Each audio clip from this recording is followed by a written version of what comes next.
Hi guys, welcome back to my channel. ഞാൻ ആവനി. ഇന്നത്തെ video വളരെ സ്പെഷ്യലാണ്. ഇന്ന് നമ്മൾ കപ്പലിൻ്റെ അകത്ത് എക്സ്പ്ലോർ ചെയ്യാൻ പോവാണ്. അപ്പോൾ ചാനൽ ഇതുവരെ സബ്സ്ക്രൈബ് ചെയ്യാത്തവർ ആരെങ്കിലും ഉണ്ടെങ്കിൽ ഒന്ന് സബ്സ്ക്രൈബ് ചെയ്യണേ. അപ്പോൾ നമുക്ക് നമ്മുടെ വീഡിയോ തുടങ്ങാം. നമ്മുടെ കപ്പലിൻ്റെ പേര് ഡിസ്നി വണ്ടർ എന്നാണ്. വേൾഡ് ഡിസ്നിയുടെ ഡിസ്നിയിലെ മിക്കി മൗസിൻ്റെ ഡിസ്നി അത് തന്നെ. അപ്പോൾ ഇതിൽ ടോട്ടൽ 10 ഡെക്ക് ഉണ്ട്. അതും സീ ലെവലിൻ്റെ മേലെയായിട്ട്. സീ ലെവലിൻ്റെ താഴെ 3 ഡെക്ക് ഉണ്ട്. അതിന് ആൽഫ, ബ്രാവോ, ചാർലി എന്നാട്ടോ പറയാം. പിന്നെ നമ്മൾ ഏത് ഭാഗത്തിലാണ് നിൽക്കണേന്ന് അറിയണമെങ്കിൽ, കപ്പലിൻ്റെ ഫ്രണ്ടിലാണോ ബാക്കിലാണോ മിഡിലാണോ എന്ന് അറിയണമെങ്കിൽ അതിന് ഫ്രണ്ട് ഭാഗത്തിന് ഫോർവേഡ് എന്നാട്ടോ പറയാം.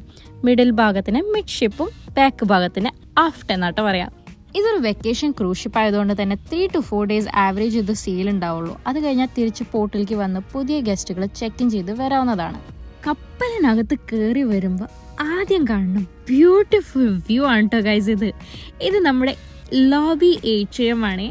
ഇവിടെയാണ് നമ്മളുടെ എല്ലാ മെയിൻ പരിപാടികളും, നമ്മുടെ ക്യാരക്ടേഴ്സ് അസംബിൾ ചെയ്യണതും, നമ്മുടെ ഗസ്റ്റ് സർവീസും ലിഫ്റ്റ് ഏരിയയും സ്റ്റെയർസും എല്ലാം ഈ ഭാഗത്തായിട്ട് നമുക്ക് കണക്ട് ചെയ്ത് പോകാൻ കഴിയും കേട്ടോ. ക്രിസ്മസ് കഴിഞ്ഞ കാരണം ക്രിസ്മസ് ട്രീയും ഡെക്കറേഷൻസ് എല്ലാം മാറ്റി കളഞ്ഞിട്ടുണ്ടായിരുന്നു കേട്ടോ. പക്ഷെ അത് ഇല്ലാണ്ടും എന്ത് ഭംഗിയാണെന്നും കൂടി കാണിക്കാനാട്ടോ ഞാൻ ഈ വീഡിയോയും കൂടി ആഡ് ചെയ്യണേ. വേറൊരു പ്രത്യേകത പറയുകയാണെങ്കിൽ, നമ്മൾ വന്ന് കയറിയ എൻട്രൻസിലെ ലോബി ഏട്രിയം ഇത് ഡെക്ക് 3ലാണ്. ഇതിൻ്റെ മേലെ 10 ഡെക്ക് വരെ എല്ലാം ആക്ടിവിറ്റീസും ലോഞ്ചസും റെസ്റ്റോറൻറ്റ്സ് ആണ്. അപ്പോൾ ഈ ഡെക്ക് 1 and 2 എന്താണെന്ന് ആലോചിക്കുന്നുണ്ടാവും. അവിടെ ക്രൂ ഏരിയാസ് ഉണ്ട്, പിന്നെ നമ്മുടെ റൂമുകളുണ്ട്.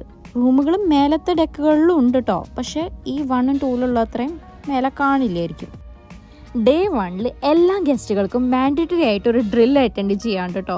ഈ ഡ്രില്ലിൽ എന്താ പറയണമെന്ന് വെച്ചാൽ, ഒരു അപകടം വന്നാൽ നമ്മൾ എന്തൊക്കെയാണ് ആദ്യം ചെയ്യേണ്ടത്, എവിടെയാണ് അസംബിൾ ആവേണ്ടത്, അതൊക്കെ ആയിരിക്കും കേട്ടോ അതിൽ പറയാം. ഡ്രില്ലിൻ്റെ പിന്നാലെ തന്നെയാണ് കേട്ടോ ഈ സെയിൽ അവേ പാർട്ടി. ഇതിൻ്റെ ഉദ്ദേശം എന്ന് പറഞ്ഞാൽ നമ്മൾ ഗുഡ് ബൈ പറയാം കേട്ടോ. നമ്മുടെ ബോറിംഗ് ലൈഫ്, സ്കൂൾ, പഠിപ്പ്, പിന്നെ ജോലി തിരക്ക്, ഇതിനെല്ലാത്തിനും കുറച്ച് ദിവസത്തേക്ക് ഗുഡ് ബൈ. പിന്നെ ഒഫീഷ്യലി നമ്മൾ വെക്കേഷൻ സ്റ്റാർട്ടായി എന്ന് പറയും.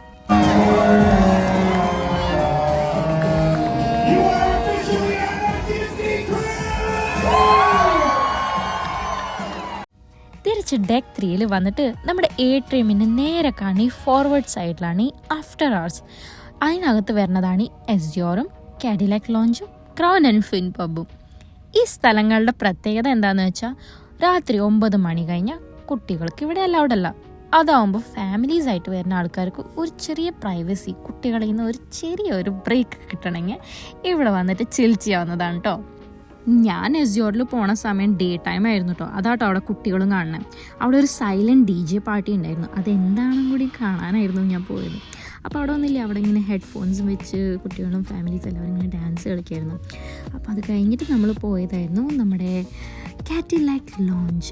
ഇതെൻ്റെ one of the most favourite സ്പോട്ടാട്ടോ ഈ കപ്പലിൽ. ഇവിടെ കാഡിലാക് കാറില്ലേ, അതിനെ തീം ചെയ്തിട്ടാട്ടോ ഇത് ഫുൾ ഡിസൈൻ ചെയ്തിരിക്കണം. എല്ലാ ഭാഗവും കാറിൻ്റെ ഒരു ഏതെങ്കിലും ഒരു ഭാഗങ്ങളായിട്ടാവും കേട്ടോ കാണുമ്പോൾ തോന്നാം.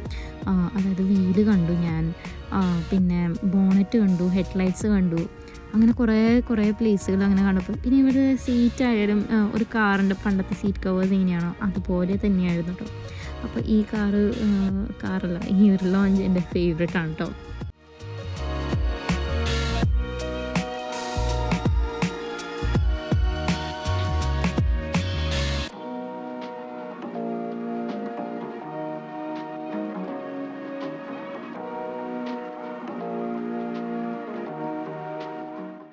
കാഡിലാക് ലോഞ്ചിൽ നിന്ന് പുറത്തോട്ട് വരുമ്പോഴാണ് കേട്ടോ റൈറ്റ് ഭാഗത്തായിട്ട് എസ്യോറും ലെഫ്റ്റ് ഭാഗത്തായിട്ട് ക്രൗൺ ആൻഡ് ഫിൻ പബ് കാണാൻ കിട്ടാം.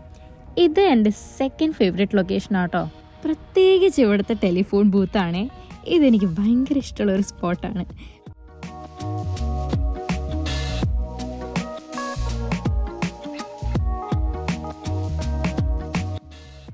ഈ പബിൻ്റെ പ്രത്യേകത എന്താണെന്ന് വെച്ചാൽ, ഇതൊരു പ്രോപ്പർ ഇംഗ്ലീഷ് പബ്ബാണ്. TV-യിലായാലും എപ്പോഴും സ്പോർട്സ് ചാനലായിരിക്കും കാണിച്ചുകൊണ്ടിരിക്കുക. പിന്നെ ഇതിന് ഇൻറ്റീരിയറിൽ കണ്ടോ എന്തെങ്കിലുമൊക്കെ സ്പോർട്സ് റിലേറ്റഡ് ഐറ്റംസ് ആണ് അലങ്കരിച്ച് വെച്ചിരിക്കുന്നത്. പിന്നെ ഞാൻ അഴിക്കാൻ നോക്കണ ഈ തൊപ്പി അതിൽ അറ്റാച്ച്ഡ് ആയിരുന്നു. ഞാൻ ചമ്മിപ്പോയി.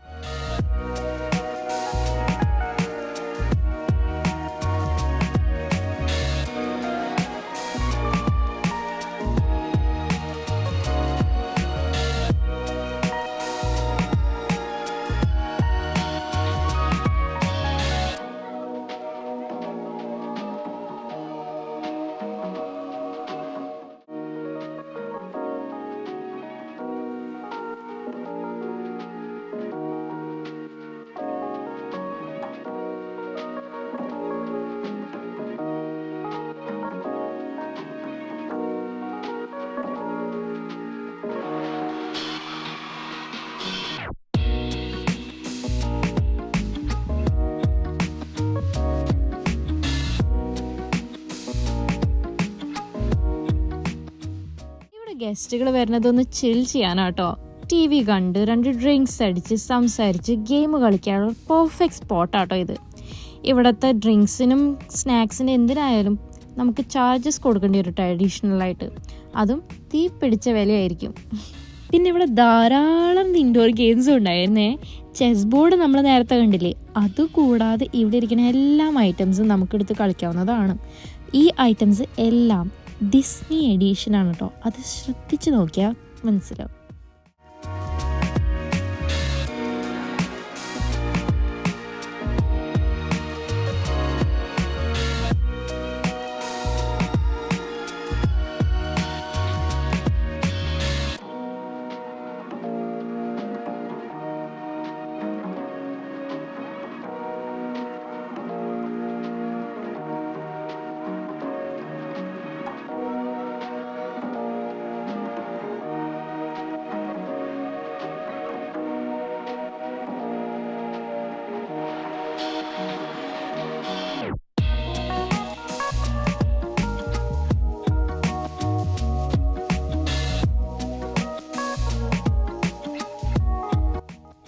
പിന്നെ ഗസ്റ്റുകളെ ഇത്രയും കൂടി എൻഗേജിങ് ആക്കാൻ വേണ്ടിയിട്ട് ഇവിടെ എപ്പോഴും ട്രിവിയാസ് ഉണ്ടാവാറുണ്ട് കേട്ടോ. അതുകൂടാതെ ഡ്രോയിങ് ക്ലാസ്സസും ക്രാഫ്റ്റ് ക്ലാസ്സസ് ഉണ്ടാവാറുണ്ട്.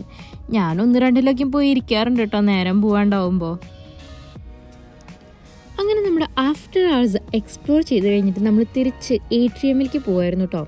അപ്പോഴാണ് നമ്മൾ മിക്കിയും ഫ്രണ്ട്സിനെയും ഫോട്ടോസ് എടുക്കാൻ വേണ്ടി നിൽക്കണമെന്ന് കണ്ടത്. ഈ മിക്കിയും ഫ്രണ്ട്സിൻ്റെ കൂടെ ഫോട്ടോസ് നിൽക്കാനുള്ള ലൈനാണ് കേട്ടോ ഈ കാണുന്നത്. ഇവരെല്ലാവരുടെ കൂടെ ഞാൻ ഫോട്ടോ എടുത്തിട്ടുണ്ടെങ്കിലും ഫെയറി ടെയിൽ വായിച്ച് വളർന്ന എനിക്ക് ഒരാളെ നേരിട്ട് കാണാമെന്ന് ഭയങ്കര ആഗ്രഹമായിരുന്നു കേട്ടോ. അതായിരുന്നു സിൻഡറേല. ആളുടെ കഥയായിരുന്നു എനിക്ക് ഏറ്റവും ഇഷ്ടപ്പെട്ട fairy tale story.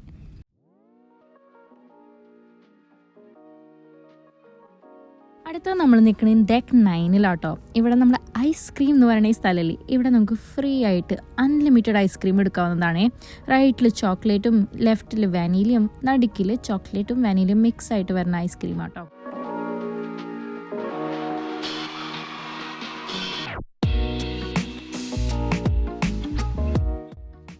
Disney ക്യാരക്ടേഴ്സിൽ Pinocchio എന്ന ക്യാരക്ടറിനെ അറിയോ?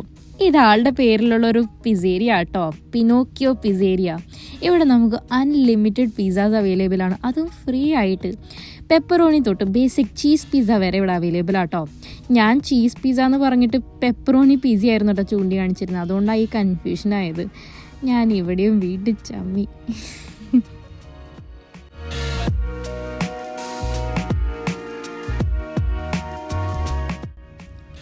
ഇതാണ് കേട്ടോ ബോയിലർ ബൈറ്റ്സ്. ഇവിടെ shawarma, fries, burger, hot dog, chicken tender എന്നിവ ഐറ്റംസ് ഒക്കെ ആട്ടോ കിട്ടുക. അഗൈൻ ഫ്രീ ഓഫ് കോസ്റ്റ് ആണ്, അൺലിമിറ്റഡ് ആയിട്ട് വാങ്ങാം കേട്ടോ. ഇതൊക്കെയും ഫ്രീ ആയി കിട്ടണമെന്ന് വെച്ചിട്ട് ഞാൻ എപ്പോഴും പോയി കഴിക്കാറൊന്നുമില്ല കേട്ടോ. നമുക്ക് കുറച്ച് ഹെൽത്ത് കോൺഷ്യസ് ആവണ്ടേ അല്ലേ? ഇനി ഫ്രീ അല്ലാത്ത കാര്യങ്ങൾ കാണിച്ചു തരട്ടെ. ഇത് സല്ലി സിപ്പ്. ഇവിടെ കോൾഡ് ഡ്രിങ്ക്സ്, ബിവറേജ് ഐറ്റംസ് ഒക്കെ ആയിട്ട് അവൈലബിൾ. ഇതൊന്നും ഫ്രീ അല്ല കേട്ടോ. പിന്നെ നെക്സ്റ്റ് നമ്മൾ പോകണം കോഫ് കഫേ. ഈ കഫേയും തൊട്ടടുത്തൊരു ബാറുണ്ട് കേട്ടോ. പിന്നെ അതിന് ചേർന്ന ഒരു സ്വിമ്മിങ് പൂളും. ഈ ഏരിയ എല്ലാം കൂടെ ഒരു അഡൾട്ട്സ് ഓൺലി ഏരിയ ആണ് കേട്ടോ. ഇതെനിക്ക് ഏറ്റവും ഇഷ്ടപ്പെട്ട ഒരു കഫേ ആട്ടോ. ഞാൻ ചായയോ കാപ്പിയോ ഒന്നും കുടിക്കാറില്ലെങ്കിലും ഇവിടെ പോയാൽ കോക്കനട്ട് മിൽക്ക് ലാറ്റെ കുടിക്കാറുണ്ട് കേട്ടോ. അതെന്താണെന്ന് വെച്ചാൽ അവർ അതിൻ്റെ മേലെ കാർട്ടൂൺ ക്യാരക്ടേഴ്സിൻ്റെ ഫേസോ ഫുൾ ക്യാരക്ടറുടെ ബോഡിയോ ഇങ്ങനെ പ്രിൻറ്റ് ചെയ്ത് തരുന്നതായിരിക്കും കേട്ടോ. അപ്പോൾ അത് മാത്രം നോക്കിയിട്ടാണ് ഞാൻ വാങ്ങാറ്. അപ്പം അതിൻ്റെ കൂടെ നമുക്ക് എന്തെങ്കിലും സ്നാക്സോ സ്വീറ്റ് ഐറ്റംസ് വേണമെങ്കിൽ അത് കോംപ്ലിമെൻ്ററി ആയിട്ട് കിട്ടും കേട്ടോ. എന്ത് വേണമെങ്കിലും നമുക്ക് എത്ര വേണമെങ്കിലും വാങ്ങാം. അപ്പോൾ ഇതിലത്തെ ഈ ചോക്ലേറ്റ് ഓറഞ്ച് കപ്പ് കേക്കില്ലേ, അത് ഒരു രക്ഷയില്ലാത്ത ഐറ്റം ആട്ടോ. ഒരു 1-1.5 ഐറ്റം. ഞാൻ ഇതുവരെ ഇതുപോലത്തെ ഒരു കപ്പ് കേക്ക് കഴിച്ചിട്ടില്ല. ഇപ്പം നമ്മൾ വിചാരിക്കുക അയ്യോ ഓറഞ്ച് അല്ലായിരുന്നു. ഇല്ല, ഞാനങ്ങനെ ആലോചിച്ച് കുറേ നാളത് വാങ്ങാതിരുന്നു. പിന്നെ ഞാൻ വിചാരിച്ചു അതൊന്ന് ട്രൈ ചെയ്തുകൂടെ, പോയാൽ പോയി, അലുമിനെ വേണ്ടാന്ന് വെച്ചാൽ പോരെ എന്നൊക്കെ ആലോചിച്ച് ഞാൻ എടുത്തതായിരുന്നു. ഞാൻ ഇത്ര നാളായിട്ട് എന്തുകൊണ്ട് എടുത്തില്ല എന്ന് ആലോചിച്ച് റിഗ്രറ്റ് ചെയ്യായിരുന്നു. പിന്നെ നമ്മുടെ ഡെക്ക് 9 ഇല്ലേ, പാർഷ്യലി ഒരു ഓപ്പൺ എയർ ഡെക്കാണേ. അപ്പോൾ ഇവിടെ ഒരു ഫനൽ വിഷൻ എന്ന ഓപ്പൺ എയർ തിയേറ്റർ ഉണ്ട്. ഇവിടെ എപ്പോഴും ഡിസ്നി മൂവീസ് മാത്രമേ പ്ലേ ചെയ്യാറുള്ളൂ. ഇതിൻ്റെ ഇടയിൽ ഞാൻ ഡിന്നർ കഴിക്കാൻ പോയായിരുന്നേ ഓഫീസർ മെസ്സിൽ. അതിൻ്റെ വീഡിയോഗ്രാഫി ഒന്നും അലൗഡ് അല്ലായിരുന്നു കേട്ടോ, അതുകൊണ്ട് ഞാൻ ഇട്ടിട്ടില്ല. അത് കഴിഞ്ഞിട്ട് നമ്മൾ ദ ഗോൾഡൻ മിക്കീസ് കാണാൻ പോയിട്ടുണ്ടായിരുന്നു കേട്ടോ. ഇതൊരു വിഷ്വൽ ട്രീറ്റ് തന്നെയായിരുന്നു. ലൈവ് പെർഫോമൻസ് ആയിരുന്നേ, കിട്ടില്ലനായിരുന്നു കേട്ടോ. ഗസ്റ്റുകൾ വരുന്നതിൻ്റെ ഫസ്റ്റോ സെക്കൻഡ് ചെയ്ത് കാണിക്കണതായിരിക്കും. അപ്പോൾ ഇത്രയൊക്കെയുള്ളൂ ഗൈസ് ഈ വീഡിയോ. നെക്സ്റ്റ് വീഡിയോ ഒട്ടും മിസ് ചെയ്യരുത് കേട്ടോ. നമ്മളിപ്പോൾ കാണിച്ചത് വെറും 10% ഭാഗം മാത്രമേ ഉള്ളൂ. എൻ്റെ യൂട്യൂബിലോട്ടുള്ള വരവിൻ്റെ കാരണം തന്നെ കപ്പലിൻ്റെ ഈ കാഴ്ചകളല്ലാതെ എൻ്റെ മലയാളി ഓഡിയൻസിന് പങ്കുവയ്ക്കാനുള്ള ഒരു ഉദ്ദേശം കൊണ്ട് തന്നെയായിരുന്നു കേട്ടോ. അപ്പോൾ ഞാനിടുന്ന എഫേർട്സിൽ എന്തെങ്കിലും നല്ലത് കാണുന്നുണ്ടെങ്കിൽ ചാനലൊന്ന് സബ്സ്ക്രൈബ് ചെയ്യണം കേട്ടോ. മാക്സിമം ആൾക്കാർക്ക് ഷെയർ ചെയ്യാം. വീഡിയോൻ്റെ അവസാനം ഓസ്ട്രേലിയൻ സ്പെഷ്യൽ ന്യൂ ഇയർ വെടിക്കെട്ടും കൂടിയും കണ്ടിട്ട് നമുക്ക് ഈ വീഡിയോ ഇന്ന് അവസാനിപ്പിക്കാം. അപ്പോൾ അടുത്ത വീഡിയോയിൽ കാണാം. ബൈ.